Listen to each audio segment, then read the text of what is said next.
Thank you, Dirk. So I'm now the last one in this row of TCP trials for the SFA popliteal lesion. And I'm giving you an overview of the IMPACT trial update.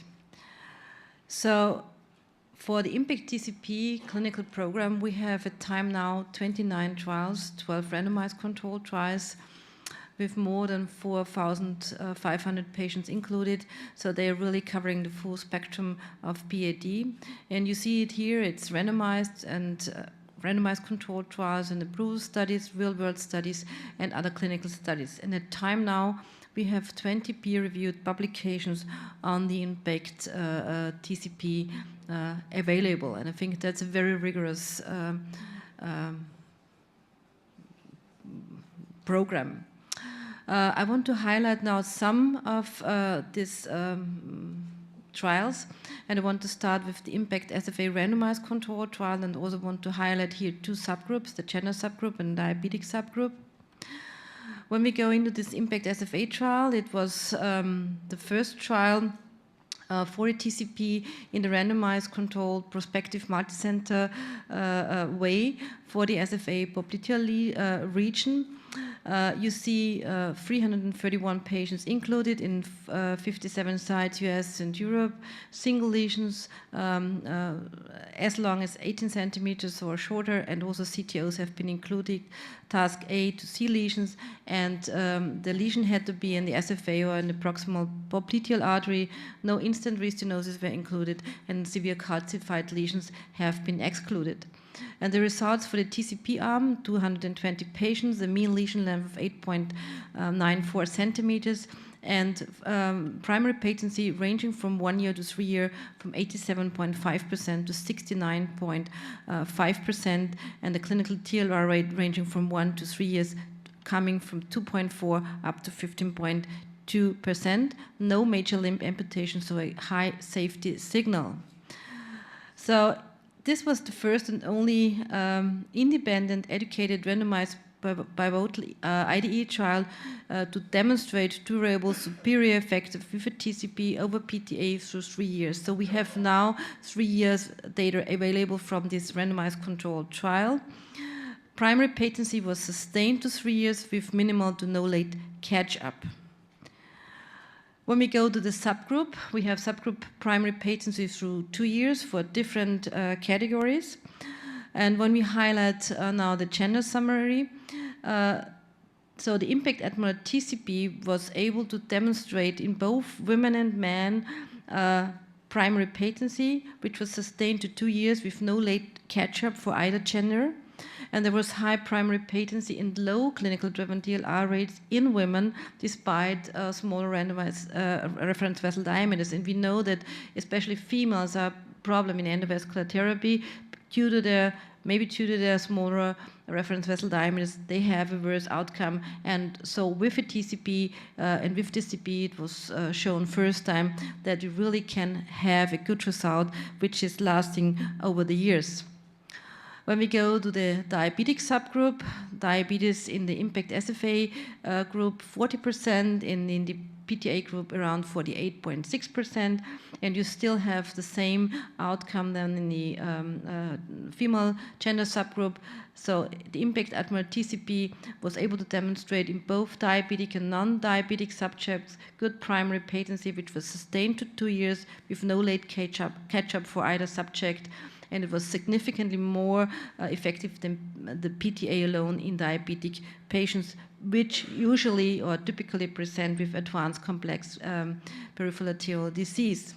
When we now go into the real-world studies, and I want to highlight here the imaging cohorts for the long lesion, instant restenosis, and CTO IMPACT Global Study cohort. The whole global study, the full clinical cohort, this is around 1,400 patients available with data up to 1 year. The lesion length, 12.09 centimeters, the mean lesion length, primary safety, good primary safety endpoint, freedom from clinical driven TLR, 92.6% in this global study for clinical cohort. When we go into the subgroups, the imaging cohort, we see that in this real-world scenario, the impact admiral TCT with a mean lesion length of 26.4 centimeters was able to show efficacy and safety with a 360-day primary patency rate of 91.1%, and the clinical driven TLR rate was 6%. So this is a really remarkable result. When we go to the instant restenosis imaging cohort, and we have to be pointed out that this was a so-called standalone technology with the drug-coated balloon without any, additional vessel prep like a pherectomy, so only plain old Bober for pre-dilatation. And in this cohort, with once again, really long mean lesion length of 70.2 centimeters. The 12-month primary patency was 88.7%, and clinical TLR rate was low with 7.3%. And in the CTO imaging cohort, once again, very long mean lesion length, 22.8 centimeters, and the occluded lesion length of 11.8 centimeters. Primary patency was once again really good with 85.3% overall, and clinically driven TLR rate 11.3%. So what's up in the IMPACT TCP clinical program? What's the future? This is the IMPACT PTK trial, which is now enrolling. It's a multi-center European-based trial, randomized 1-to-1, 60 patients shall be included. It's prospective, and the purpose is to show the safety and efficacy of the IMPACT 014 platform versus PTA in below-the-knee lesions. The key eligibility criteria: patients with critical lymphedema, Rutherford 4 to 5. The reference vessel diameter should be 2 to 4 millimeters, successful pre-dilatation of the entire target lesion, and no prior stents or bypass surgery. And the primary endpoint will be late lumen loss, and the secondary endpoint, the usual ones. Then there is also the IMPACT AV Fistula access trial ongoing. The study is enrolling. It's prospective, global, multi-center in US, Japan, and New Zealand, 330 patients, 24-month follow-up, 1-to-1 randomization, and lesions up to 10 centimeters in length in the AV fistula can be treated. When we come back to the SFA, we see that the IMPACT TCP clinical program in the SFA, with referring to different complex lesions, to different kind of lesions, showed really a good primary patency overall, independently what kind of patients were treated, and the clinical driven TLR rate for the overall cohort, for the overall complexity of lesions, was rather good and low. So let me conclude. The IMPACT Admiral TCP is effective across patient populations and varying lesion complexities. There is beneficial treatment in historically challenging female patients. This is unique and has been shown the first time. IMPACT TCP is significantly more effective than PTA in diabetic patients who typically present with advanced complex PAD.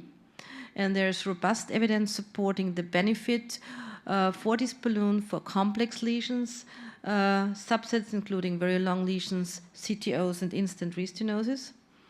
And the need for clinically supported treatment options for PTK and AV fistula still remains.